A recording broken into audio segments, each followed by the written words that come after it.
A day in my life, a teacher from Mawab na abot og laang. And for today's video guys, naabot na ang TV. Yes, the 55-inch TV set. Ayan.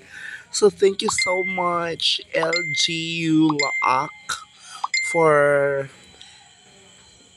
this TV set. Okay, so sila po ang unang nagwagi ng ating first TV set na Skyworth 55 inches. Ayan, ang grade 7 Aquarius.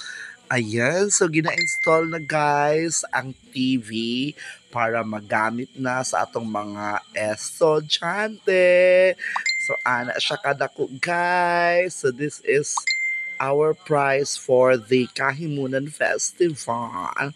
So duha ni siya kabuk guys. 55 inches. Tapos naida ko kayo guys ang 70. Dito to ibutang sa conference room. Ayan. So, sila guys. So, tulo man sila ka-room guys sa grade 7 ng walay TV. Kaya nagagamit naman sila og overhead projector. So, gibunot-bunot guys kung gisay makapanag-iya sa duha. Then, ang isa nga dili swerte, gitagaan og tong naa sa office. Ayan. So, ready na nga tong one guys.